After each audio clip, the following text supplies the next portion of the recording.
இந்த வீடியோவில் பஸ்கா பண்டிகையின் போது இயேசு கிறிஸ்து சிலுவையில் அறையப்பட்டு தன்னுடைய ஜீவனை கொடுப்பதற்கான காரணம் என்ன என்பதை பற்றியும், யூதர்கள் பஸ்கா பண்டிகையை எதற்காக கொண்டாடுகிறார்கள் என்பதை பற்றியும், அதற்கு பின்னால் இருக்கக்கூடிய ஆவிக்குரிய உண்மைகளையும் நாம் தெரிந்து கொள்ள போகின்றோம். வாங்க இன்னைக்கு நாம வீடியோக்குள்ள போகலாம்.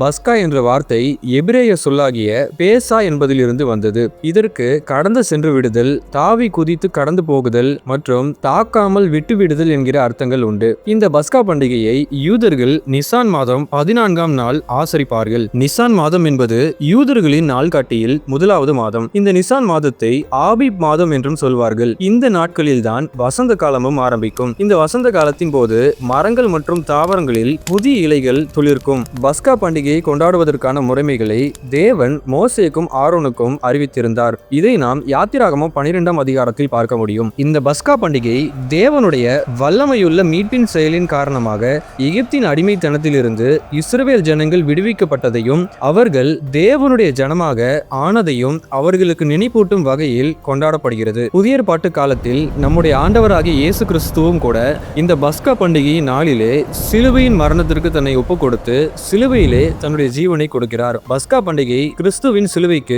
முன் அடையாளமாக இருக்கிறது. நம்முடைய பஸ்காவாகிய கிறிஸ்து நமக்காக பலியிடப்பட்டிருக்கிறாரே என்று 1 கொரிந்தியர் 5ஆம் அதிகாரம் 7ஆம் வசனத்தில் பார்க்கின்றோம். யாத்திராகமம் 12ஆம் அதிகாரத்தில் நாம் பார்ப்பதை போல ஒவ்வொரு இஸ்ரவேல் குடும்பத்தினரும் தங்களுடைய குடும்பத்திற்கென்று ஒரு ஆட்டுக்குட்டியை தெரிந்து கொள்ள வேண்டும். யோவான் 1ஆம் அதிகாரம் 29ஆம் வசனத்தில் இயேசு கிறிஸ்து உலகத்தின் பாவத்தை சுமந்து தீர்க்கிற தேவ ஆட்டுக்குட்டியாக இருக்கிறார் என்பதை பார்க்கின்றோம். பஸ்கா பண்டிகையின் போது ஆட்டுக்குட்டியினுடைய ரத்தம் சிந்தப்படுவதை போல புதிய ஏற்பாட்டு காலத்தில் இயேசு கிறிஸ்துவின் ரத்தம் சிலுவையிலே சிந்தப்படுகிறது. இந்த இயேசு கிறிஸ்துவை ஒவ்வொரு தனிநபரும் தங்களுடைய சொந்த வாழ்க்கையில் ஏற்றுக்கொள்ள வேண்டும் என்பதை இந்த குடும்பத்தினர் தேர்ந்தெடுத்த ஆட்டுக்குட்டி நினைப்பூட்டுகிறது. இஸ்ரவேலர்களின் வீடுகளில் பல ஆட்டுக்குட்டிகள் இருந்தாலும் பஸ்கா ஆட்டுக்குட்டியானது அடிக்கப்படுவதற்காக நியமிக்கப்பட்டு இருக்கிறது. இஸ்ரவேல் ஜனங்கள் எகிப்தின் அடிமைத்தனத்தில் சுமார் 400 வருடங்கள் இருந்தார்கள். இந்த அடிமைத்தனத்திலிருந்து இஸ்ரவேல் ஜனங்களுக்கு விடுதலை கொடுப்பதற்காக மோசேயையும் ஆரோனையும் அனுப்பி தேவன் எகிப்து தேசத்திலே 10 வாதைகளை கட்டளையிடுகிறார்.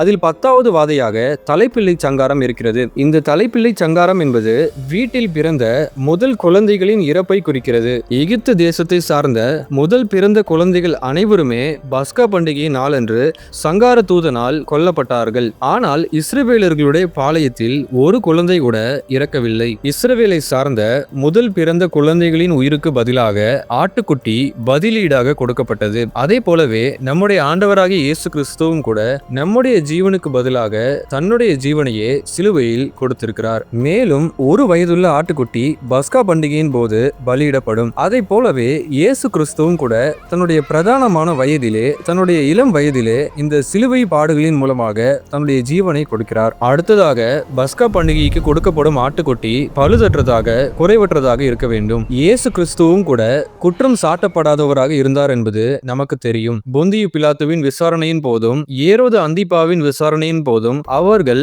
அவரை குற்றம் சாட்டவில்லை. மேலும் யோவான் 8ஆம் அதிகாரம் 46ஆம் வசனத்தில் உங்களில் யார் என்னை குற்றப்படுத்த கூடும் என்று இயேசுவே கேட்பதாக பார்க்கின்றோம். சிலுவையில் அறையப்பட்ட கல்லனும் கூட இயேசு குற்றமற்றவர் என்று சாட்சி கொடுக்கிறான். 1 பேதுரு 1ஆம் அதிகாரம் 19ஆம் வசனத்தில் குற்றமில்லாத மாசற்ற ஆட்டுக்குட்டியாகிய கிறிஸ்துவின் விலையேற பெற்ற இரத்தத்தினாலே மீட்கப்பட்டீர்கள் என்று வாசிக்கின்றோம். எபிரேயர் 4ஆம் அதிகாரம் 15ஆம் வசனம் பாவமில்லாத பிரதான ஆசாரியர் நமக்கு இருக்கிறார் என்று கூறுகிறது. இந்த பஸ்கா பண்டிகைக்கான ஆட்டுக்குட்டி நிசான் மாதம் 14ஆம் தேதியிலே பலியிடப்படும்.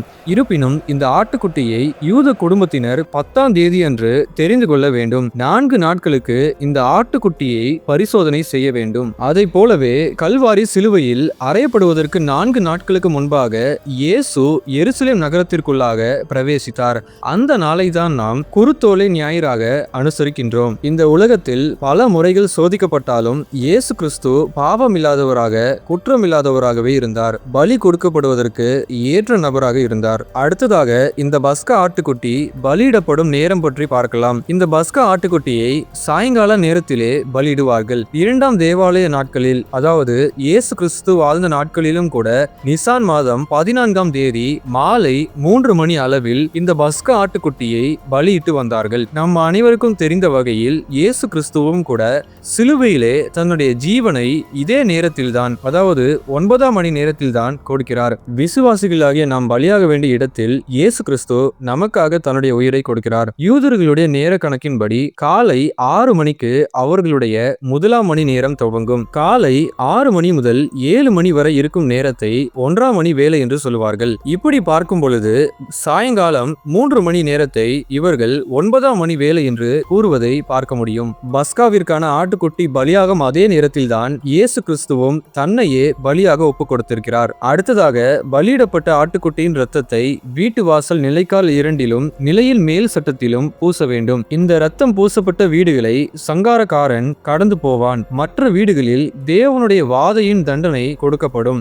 எகிப்தில் உள்ள மற்ற வீடுகளில் மகா கூக்குரலும் சாவும் ஏற்பட்டது என்று யாத்திராகமம் 12ஆம் அதிகாரத்தில் நாம் பார்க்கின்றோம். வீட்டு வாசல் நிலைக்கால் மற்றும் நிலையின் மேல் சட்டத்தில் இரத்தத்தை பூசுவது என்பது விசுவாசத்தினால் ஏற்படும் கீழ்ப்படிதலை குறிக்கிறது. மேலும் இது விசுவாசத்தை வெளிப்படையாகவே அறிவிக்கும் செயலாகவும் இருக்கிறது. இந்த பஸ்கா ஆட்டுக்குட்டியின் இரத்தம் தான் இஸ்ரவேல் ஜனங்களுடைய வீடுகளுக்கு பாதுகாப்பை கொடுக்கிறது. அதே போலவே நம்முடைய ஆண்டவராகிய இயேசு கிறிஸ்துவின் இரத்தம் தான் நமக்கு பாவ மன்னிப்பையும் பாதுகாப்பையும் கொடுக்கிறது.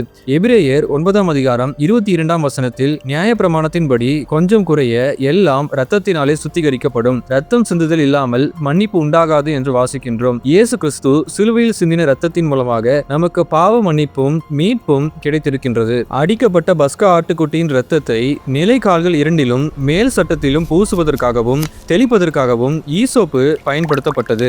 பஸ்கா ஆட்டுக்குட்டியை அடித்து அதனுடைய இரத்தத்தை சிந்தினால் மட்டுமே போதுமானது அல்ல, அது நிலைக்கால்களில் தெளிக்கப்படவும் வேண்டும். இதற்கு பயன்படுத்தப்பட்டுள்ள ஈசோப்பு என்பது விசுவாசத்திற்கு அடையாளமாக இருக்கிறது. விசுவாசத்தின் மூலமாக இயேசு கிறிஸ்து நமக்காக இரத்தம் சிந்தி இருக்கிறார் என்பதை ஏற்றுக்கொள்வதை இது காண்பிக்கின்றது. யோவான் 19ஆம் அதிகாரம் 29ஆம் வசனத்தில் இயேசு சிலுவையில் அறையப்பட்டிருக்கும் போது அவருக்கு காடியை தோய்த்து கொடுப்பதற்கு இந்த ஈசோப்பு பயன்படுத்தப்பட்டிருக்கிறது என்று குறிப்பிடப்பட்டுள்ளது. என்னாகமம் 19ஆம் அதிகாரத்தில் செத்து போனவருடைய பிரேதத்தை தொட்டு தீட்டுப்பட்டவர்களை சுத்திகரிப்பதற்கு இந்த ஈசோப்பு பயன்படுத்தப்பட்டிருக்கிறது. லேவியராகமம் 14ஆம் அதிகாரத்தில் குஷ்டரோகிகளை சுத்திகரிப்பதற்கு ஈசோப்பு பயன்படுத்தப்பட்டிருக்கிறது.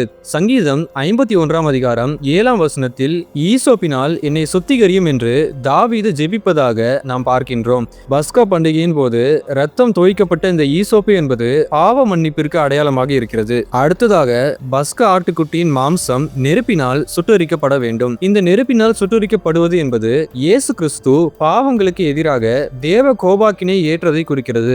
நெருப்பினால் சுடப்பட்ட மாம்சம் புளிப்பில்லாத அப்பத்தோடும் கசப்பான கீரையோடும் புசிக்கப்பட வேண்டும் என்று யாத்திராகமம் 12ஆம் அதிகாரம் 8ஆம் வசனத்தில் பார்க்கின்றோம். முதல் பஸ்கா பண்டிகையின் போது இஸ்ரவேல் ஜனங்கள் எகிப்தின் அடிமைத்தனத்தில் இருந்து விடுதலையாக்கப்பட்டு வெளியே புறப்பட்டு சென்றார்கள். அப்பொழுது அவர்கள் அப்பம் சுடுவதற்கான மாவு புளிப்பதற்கு போதுமான நேரம் இல்லை. இஸ்ரவேல் ஜனங்கள் புளிப்பில்லாத அப்பத்தையே சாப்பிட்டார்கள். புளிப்பு என்பது பாவத்திற்கும் உலகத்திற்கும் அடையாளமாக இருக்கிறது. 1 கொரிந்தியர் 5ஆம் அதிகாரம் 8ஆம் வசனத்தில் ஆதலால் பழைய புளித்த மாவோடே அல்ல, துர்க்குணம் பொல்லாப்பு என்னும் புளித்த மாவோடும் அல்ல, துப்புரவு உண்மை என்னும் புளிப்பில்லாத அப்பத்தோடே பண்டிகை ஆசரிக்க கடவோம் என்று வாசிக்கின்றோம். ஆவிக்குரிய இஸ்ரவேலர்களாகிய நாமும் பாவத்தில் இருந்தும் உலகத்தில் இருந்தும் விடுதலையாக்கப்பட்டு கிறிஸ்துவுக்காக பரிசுத்த ஜீவியம் செய்ய வேண்டும் என்பதை இது நினைப்பூட்டுகிறது. இந்த புளிப்பில்லாத அப்பத்தை சிறுமையின் அப்பம் என்று உபாகமம் 16ஆம் அதிகாரம் 3ஆம் வசனம் சொல்கிறது. மேலும் பஸ்கா பண்டிகைக்கு பின்பாக அடுத்த ஒரு வாரம் அளவும் இந்த புளிப்பில்லாத அப்ப பண்டிகை கொண்டாடப்பட வேண்டும் என்றும் புளிப்புள்ள அப்பத்தை புசிக்கிறவன் அறுப்புண்டு போவான் என்றும் யாத்திராகமம் 12ஆம் அதிகாரத்தில் பார்க்கின்றோம். அடுத்ததாக கசப்பான கீரை பற்றி பார்க்கலாம். கசப்பான கீரை என்பது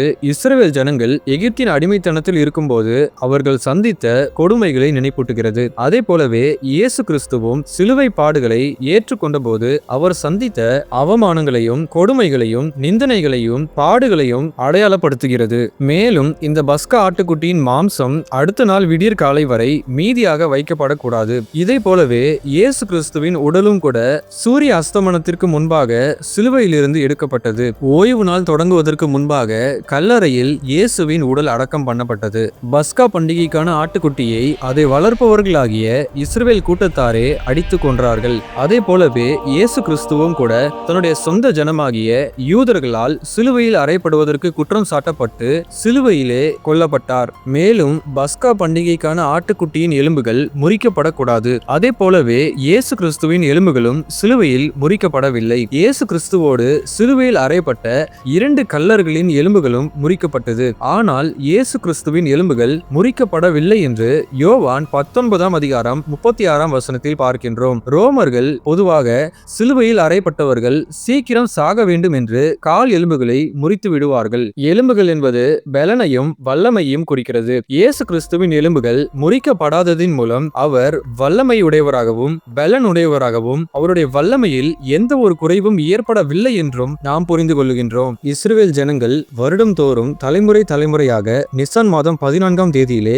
பஸ்கா பண்டிகையை ஆசரிக்க வேண்டும் என்று ஒரு நித்திய நியமத்தை தேவன் கட்டளையிட்டார். அதே போலவே இயேசு கிறிஸ்துவின் சரீரத்தையும் இரத்தத்தையும் உணரும் வண்ணமாக இயேசுவும் ஒரு நித்திய நியமத்தை ஏற்படுத்தினார். அதை பற்றி லூக்கா 22ஆம் அதிகாரம் 19ஆம் வசனத்தில் பார்க்கின்றோம். பின்பு அவர் அப்பத்தை எடுத்து ஸ்தோத்திரம் பண்ணி அதை பிட்டு அவர்களுக்கு கொடுத்து, இது உங்களுக்காக கொடுக்கப்படுகிற என்னுடைய சரீரமாய் இருக்கிறது, என்னை நினைவு கூறும்படி இதை செய்யுங்கள் என்று கூறினதாக பார்க்கின்றோம். இயேசுவின் சரீரத்தையும் இரத்தத்தையும் நினைவு கூறும் வகையில் இன்றும் கூட நாம் திருவிருந்தை ஆசரிக்கின்றோம் என்பது குறிப்பிடத்தக்கது. தேவன் இஸ்ரவேல் ஜனங்கள் நல்லவர்களாகவும் தகுதியானவர்களாகவும் இருந்ததின் காரணமாக அவர்களை விடுவிக்கவில்லை. தேவன் தமது மக்களின் மீது கொண்டிருந்த அன்பின் காரணமாகவும் அவர்களோடு அவர் செய்த உடன்படிக்கையின் காரணமாகவும் அவர் உடன்படிக்கையில் உண்மை உள்ள தேவனாய் இருந்ததின் காரணமாகவுமே அவர்களை விடுவித்தார். நாமும் கூட இயேசு கிறிஸ்துவிடம் இருந்து ரட்சிப்பையும் தேவனுடைய கிருபையையும் பெற்றுக்கொள்வோம். நம்முடைய ஆண்டவராகிய இயேசு கிறிஸ்துவின் இரத்தம் சகல பாவங்களையும் நீக்கி